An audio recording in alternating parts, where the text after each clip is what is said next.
Okay, so I know most of you may know about this film from the 80s called They Live. It's pretty famous within conspiracy circles, but I've watched this a couple times throughout my life, and every time I see it with new eyes. The movie's honestly amazing. It starts out with your traditional 80s action movie, and you're basically following this guy who, through a seemingly random sequence of events, finds these glasses that have special properties. These glasses allowed him to see the world for what it really is. He could see past the realm of illusion and see the other truths and things. He could see messages seem to contribute to the sleepwalking state that modern humanity has been caught up in. The weirdest part about the glasses, though, is that they allow him to see that many human beings look quite different when he wore them. They look like demons or some sort of reptilian-like entity, imitating or impersonating a human being. At first, the reptilian-like humans tell him to stop staring and, they think nothing of it. But then they start realizing that he can actually see them. So the cops begin to try and arrest him. The movie is a ride of an experience, and I highly recommend it to anyone who hasn't seen it. There's a sense of sincerity to the film, as if it's exposing some sort of hidden truth. On top of that, the directing is just very unique, and it's just a one-of-a-kind film. The director who wrote it says that it's a documentary, which is really interesting when you tie it together with the work of Dr. Kilner. Supposedly, these glasses are based on a true story. In the 1920s, a scientist named Walter Kilner experimented with a dark blue chemical dye called dicyanin, which he poured into a glass screen, and when he gazed through the screen, he found that he was able to see the aura of a person standing in front of him. He was able to see the person's aura because the specific color of the dye blocked out a large portion of the white light spectrum. This left only a small portion, which helped concentrate his perception of the aura. In 1911, Kilner published a medical study proposing the existence of what he called the human atmosphere, or what is more commonly known as the aura. According to Kilner, this aura could help with medical diagnosis and prognosis of possible diseases and ill health or mood. Kilner attempted to invent devices which could be used to view these auras with the naked eye. Thus he created the Kilner goggles, in which glass slides containing alcoholic solutions of various dyes were used as filters to train the eyes to perceive light outside of the normal visible spectrum. According to him, after the eyes had been trained, one could simply dispense the goggles and view the electromagnetic spectrum with the naked eye. He did not recommend merely viewing the subject through these lenses, as many online now claim. Dr. Kilner wrote a book detailing his studies of the human aura, in which he claimed to be able to diagnose a number of diseases and disorders by visualizing this quote-unquote auric activity. He also details instructions on how to construct and use similar goggles to view the human aura. Curiously enough, according to the text, the original copies of the book used to come with dicyanin cells for use by the reader. Other than excerpt in the book, though, no copies or records of these cells have been found. The dyes that he recommends using are extremely scarce and sometimes toxic chemicals, dicyanine included. Although a few replacements have been historically suggested, we must first inquire about the details of this chemical and whether its effects can be replicated. Dicyanine A, the actual dye used in these goggles, is in itself toxic to humans. On the material safety data sheet it is stated that the chemical may cause eye and skin, respiratory and digestive tract irritation. However, even after ignoring the issue of toxicity, there is no special property of dicyanine dye that cannot be replicated using other chemicals. After analyzing the absorption spectra of the dyes analyzed in Kilner's book, we can observe that most of them have a very similar range of absorption. Yeah. So that means that they've had about 30 years to tweak this stuff wherever. And I know that this stuff exists because my father's role in the military brought him very close to it many times. So my father did 3 tours in the Vietnam War.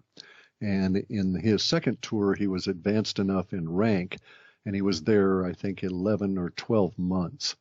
And when he was in country at that point, he's always been a field officer and came up in the military through the Korean War and a battlefield commission. And so, the military likes guys like him, and they let him be in charge of a couple of different projects. One of the projects that he was in charge of at the time was this technology that they introduced into Vietnam that almost brought the war to a standstill. Wow. And this technology was a night vision goggle, but it's not night vision as we have it now, okay? Because the night vision goggle was done in the red spectrum. And so when my father came back from Vietnam... You mean infrared or... No.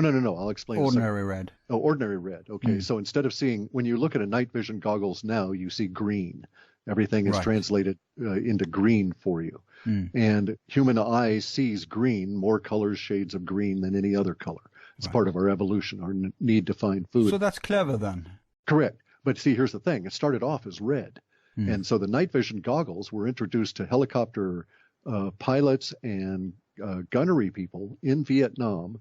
And I won't hesitate as to I won't guess as to which year it was that they introduced them, but my father was part of this initial experiment with the troops that he commanded. And it was a disaster because the image was presented in red pixels, not green. And because of the technology being used at that time, it created very interesting effects that they could not deal with. So you had some officers that were part of this cadre or this cohort of other officers that were all testing these new technologies for the military that had their troops always use these goggles.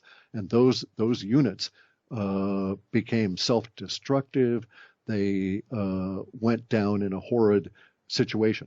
My father was extremely practical, didn't want to see himself get destroyed in any way, wanted to return and get out. So as soon as he saw what was going on with these goggles, he had his people take them off. And he actually got praise from the military for the way that he dealt with all of this. But the effect was this. A gunner in a helicopter would have no problem using these goggles. And only everything is showing up as a sort of a faint reddish image. And it was true night vision the way we have it now. And even a greater depth, because you could also flip it and get an extra layer that was sort of yellowish that would be heat signatures as well. And they don't have those combined anymore in these goggles. Anyway, the goggles that were presented to the gunners, and my father tells the story of the very first time they're out with them, and they're flying along, and he's in the front of the helicopter with the pilot. And all of a sudden, in a very peaceful area, not anything going on at all, the gunner in his on the starboard side of his helicopter starts firing wildly at their height, not at anything on the ground, but in an area that he was shooting at, and basically causing other helicopters in their little flotilla to have to react. And my father goes on back to the gunner, basically demanding, "What the hell, dude? What are you shooting at?" and the kid is just sweating profusely, and his eyes are just dilated beyond belief. And my dad thought he was dealing with another heroin addict, but this was before it had gotten really bad in Vietnam, and the kid was not exhibiting those kind of symptoms. He was reacting to what he had seen. And he's describing to my father that he was shooting at these basically flying demons that were flying alongside the helicopter. And he knew they were coming to get him because they were gesturing at him and they could see him. And so he reacted and he started shooting his Bren gun, big 50 caliber slugs at these things, right? And they were flying along right next to the helicopter. So he's firing out directly from the helicopter, and there are other helicopters in the vicinity. So it caused all kinds of problems. And this goes on repeatedly, week after week after week. Every time they try and use these night vision goggles, at some point they encounter monsters, true monsters. Now, officers had been told not to wear these. Okay, the pilots were told not to wear them. But my dad put them on to see what the hell was going on, and to hear him describe it, it was like being in the worst kind of a demonic gothic hell. Jeez. That you'd look out at the tops of trees and you'd see these creatures with big wings and claws and everything come flying off of the tops of the trees. But you take the goggles off and there's not even a disturbance in the fog above the canopy of the trees, right?